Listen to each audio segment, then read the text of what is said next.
தமிழகத்தின் தொன்மைக்கு சான்றாக விளங்கக்கூடிய திருக்குறள், அந்த திருக்குறள் அதனுடைய செம்மொழியான தமிழ் மொழி இரண்டையும் இணைத்து இந்த கிராமத்தில் 42 ஆண்டுகளுக்கு பிறகு மீளவும் நாங்கள் கிராமத்தில் குடிபெயர்வதற்கான ஒரு அர்த்தம் பொருள் பொதிந்ததாக இருக்க வேண்டும் என்ற உயரிய நோக்கில் அதனுடைய நோக்கத்தை அடைவதற்காகவே திருக்குறள் தமிழ் இல்லம் என்று நீண்ட நெடிய யோசனைகளுக்கு பிறகு பெயர் வைத்து அதை பொருத்தமான ஐயா அவர்கள் திறந்து வைக்க வேண்டும் என்று ஐயா அவர்களிடம் அளவலாவி அவருடைய இசையை பெற்று முடிந்தவரை ஐயா அவர்கள் கூறியபடி அதனுடைய தமிழ் பாரம்பரிய இலக்கண இலக்கிய அந்த அனைத்து நடவடிக்கை அதனுடைய அனைத்தையும் செய்வதற்கு முடிந்த அளவிற்கு தயார் செய்து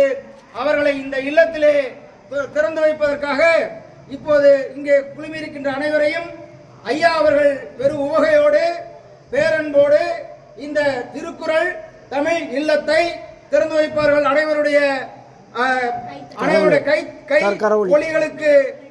கை ஒலிகளை அனைவரும் எழுப்பி ஐயா அவர்கள் திறக்கும் இந்த இல்லம் தமிழகத்திற்கும் நம்முடைய தொண்டைமானூர் கீழப்பட்டி கிராமத்திற்கும் உள்ளபடியே பயனாக வேண்டும் என்ற அந்த உயரிய நோக்கில் ஐயா அவர்கள் திறந்து வைப்பார்கள் என்பதை நான் முன்மொழிகின்றேன்.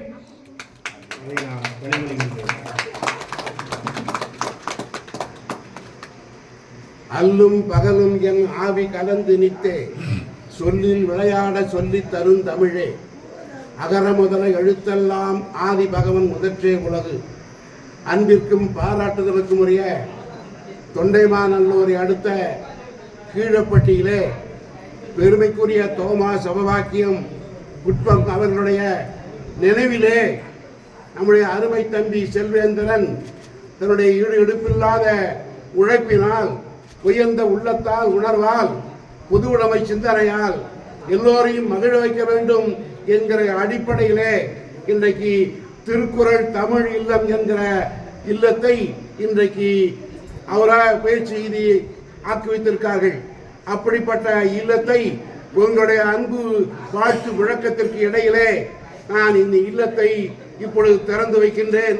நான் திறந்து வைத்த பின்னாலே எல்லோரும் வரிசையாக நான் சொன்ன பொருள்களோடு பெண்கள் வரிசையாக சென்று அந்த குத்துவழக்கு அருகிலே வைத்துவிட்டு நீங்கள் அமைதியாக அமருமாறு உங்களுடைய அன்புடன் கேட்கிறேன். நான் திறந்து வைத்த உடனேயே மனை வாழ்க மங்களம் பொங்குக என்ற வார்த்தையை சொல்லுவேன். நீங்கள் எல்லோரும் அதன்படி சொல்லுமாறு உங்களுடைய அன்புடன் கேட்டுக்கொள்கின்றேன். இப்பொழுது இல்லம் திறக்கப்படுகிறது.